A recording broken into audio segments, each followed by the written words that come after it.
I esta setmana, en la nova secció de l'agenda, et presentem 3 noves publicacions literàries, llibres tots d'un conegut escriptor pussolenc, Manel Alonso. Manel Alonso i català, pussolenc nascut en 1962, escriptor conegut des del món de la literatura contemporània en la nostra llengua, també com a editor i crític literari, amb més de 15 publicacions al mercat, entre llibres infantils i juvenils, contes, novel·les i poemaris, amplia ara el seu bagatge amb 3 nous llibres. Sí, i per a mi ha sigut important perquè, prou important. Normalment, avui en dia s'està parlant molt d'això del llibre digital i tot això, però jo encara sóc un gran apassionat del llibre en paper i encara que també llegis molt en digital, doncs encara disfrute de la sensació tàctil del llibre en paper. Conta'm un conte és una d'aquestes 3 noves publicacions, llibre en el que Manel Alonso reivindica la literatura oral. He tret dins del que seria la trilogia que començava amb el llibre Caranquina Aventura, la tercera part, no? És a dir, després de Caranquina Aventura, conte contat, torna a començar, he tret ara Conta'm un conte que d'alguna manera continua en els mateixos personatges que en els llibres anteriors i parlant de les mateixes coses, és a dir, sobre el fet de narrar, sobre el fet literari, ja siga oral, ja siga la satisfacció de contar. A més, a partir de l'experiència que jo durant ja fa un parell o 3 d'anys que vaig contant contes per ahir a biblioteques, a escoles, a centres culturals, he corregut molt i d'aquesta experiència de tindre aquest contacte en directe amb els xiquets i fins i tot amb la gent major, se m'anaven ocorrint algunes històries que jo ja havia contat i que les he recollit en este llibre, no? La Calderona és nuestra és la forma que té l'escriptor de donar a conèixer el paisatge, costums i tradicions de la nostra terra. En este mes d'octubre ha eixit la versió en castellà, que ja estava preparada feia molt de temps, de La Calderona és nostra, és a dir, La Calderona és nuestra.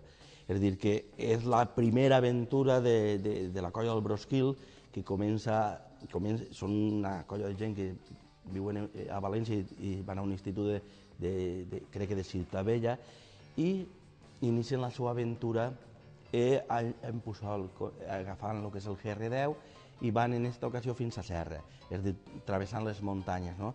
I tenia moltes ganes ja que isquera. La traducció és d'una persona de Puçol, que diuen Juan Gásquez, ha fet una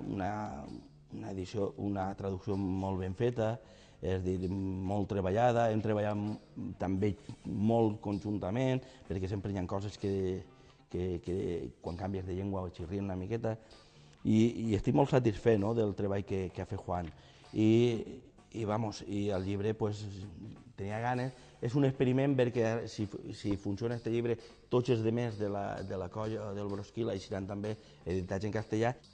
I el temps no vol quedar penjat és la tercera proposta que l'autor situa en un context molt particular, les tertúlies del Diangos de fa més de 20 anys. Recull tota la meva experiència en el món literari i, sobretot, recull tot allò que fèrem fa molts anys, així que va ser les tertúlies del Cafè Llangos. Totes les experiències i totes les aventures que visquérem en aquella apassionant aventura de les tertúlies del Llangos estan recollides en aquest llibret que se diu El temps no vol quedar penjat, el dietari dels primers 90. Sumant-se a estos llibres recents, l'autor compta amb altres publicacions, en este cas col·lectives i vinculades a la localitat d'Alcoi. Uno és Pont de Paraules, que és el que primer ha eixit. Pont de Paraules és una publicació de l'Associació Cultural Amics de Joan Baix d'Alcoi, i aquesta gent munta des de fa molts anys el Premi Manuel Rodríguez Martínez de poesia, i per a celebrar els seus 25 anys van decidir que tota aquella gent que havia tingut alguna vinculació en el premi, ja fora per haver sigut membres del jurat com per haver guanyat el premi, participara en un homenatge a Joan Baix. Joan Baix era un poeta d'Alcoi dels anys 40 i 50, i com jo havia estat membre del jurat, que ha sigut un dels jurats més apassionants en els que he estat, i a més una ciutat tan magnífica com Alcoi, me van enquidrar i he participat en un poema meu. Jo fa 6 anys que no trac ningú llibre de poesia, i treure'n un poema així va ser una gran satisfacció. També des d'Alcoi, però publicat per Brosquil Edicions, que és la mateixa editorial que ha publicat La Calderona és Nuestra i Conta amb un conte, ha eixit un llibre que el teníem preparat ja feia quasi 2 o 3 anys, però ha eixit ara, que se diu 62 poemes per a l'Ovidi. És a dir, és un llibre magnífic, amb 2 pròlegs, un de Manel Rodríguez Castelló, que és poeta i crític i columnista de Levante, i un altre també del poeta i periodista de Sagunt Antoni Gómez. Després hi ha 62 poemes de 62 autors diferents. I a més, l'autor ens parla dels versos de Festejar en la sort, poema del pussolenc musicat enguany pel cantautor Rafael Estrada al seu llibre disc Reminiscències d'amor i joia. Festejar en la sort amb una passió persistent, i ella no els va ser mai propícia.